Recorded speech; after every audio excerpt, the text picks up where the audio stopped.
Well, hello there. Yesterday I had a free day, sun was shining outside, so there was only one logical thing to do: play Dead Space Remake while it's sunny outside because I was too scared to play it at night.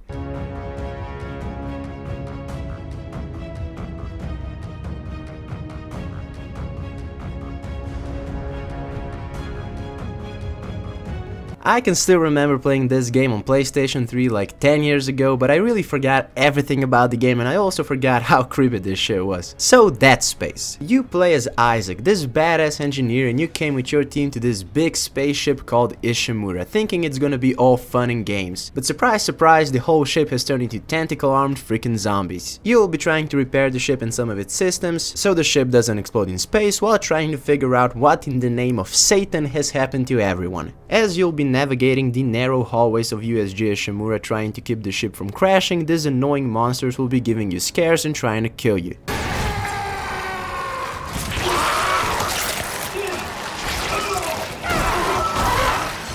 Now I have some experience with horror games, but not a lot because I need to be at a specific state of mind in order to just play these games, but this particular game for some reason I just really enjoyed playing. I literally finished some bitch in like over a weekend. Gameplay wise, this game was just a joy to play. From what I remember, the mechanics stayed mostly the same and the combat was so damn satisfying while remaining not too complicated. What I mean by that is that you have like 6-7 different guns, you point them at the enemy and you shoot. There isn't like different approaches or stealth or anything. Pretty much you'll be walking around, hear a rattle somewhere, turn around, there won't be anything there, and then all of a sudden some son of a bitch is gonna scare the living bejesus out of you, and you'll just start shooting all around. There are two kind of special things you can do. You can shoot some stuff that slows down things and enemies, and the other thing is you can grab things and throw them at the enemies if you run out of bullets. So like I said, it's just enough to make the gameplay non-repetitive and not so much that you would feel overwhelmed. Visually, this game was flippin' wow. There were tons of little details that made the experience even more chilling. There would be like notes on the walls or flickering lights and stuff like that. Every once in a while the lights would turn off and you would think that something's gonna happen, but then they just turn back on, so the game almost kinda makes fun of you. There's also this kinda scary thing where you have a circuit breaker and you'll have enough electricity to power the lift, but not enough electricity to also power the lights, so you'll have to choose like lift or lights. And of course the only way to progress is if you choose the lift, and I remember sitting in front of that thing for like 7 minutes just wondering if it's fucking worth it. Of course you have to do it eventually, and of course when you turn off the lights all holy hell jumps on you, so to say that playing this game is a fucking experience, it's an understatement. Like I said, I hadn't played a lot of horror games, but with this game there was like 57 different ways the game scared me, and I really have to say something about the sound design, which was just on another level. I played the game with headphones with surround sound, and that was just a bad idea. You continuously hear some fucking clicking in the back of your skull, and there's always someone in the vents. It's just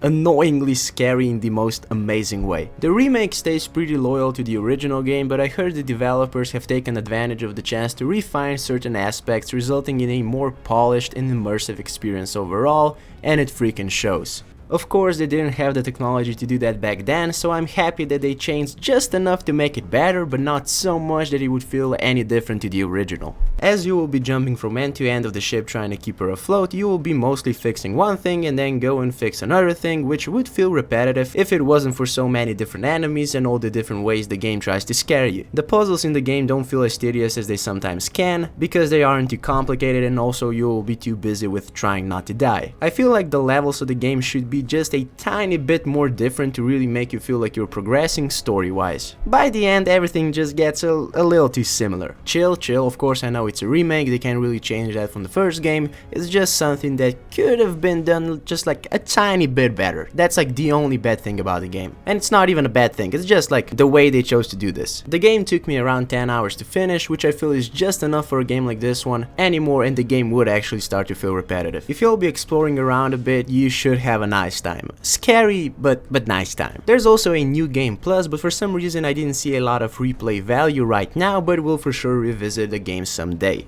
In conclusion, I would say that the Dead Space remake does exactly what a remake should: upgrade the visuals and the gameplay while maintaining the feeling that the game gives you. I was equally amazed and scared for the whole thing, and if you like horror games, I don't think it gets any better than this. I will give this game a 9 out of 10, the gameplay is fantastic, the story really freaking interesting, and it's amazing if you play the original or even if you've never heard of the franchise. Thank you guys so much for watching till the end, see you next time.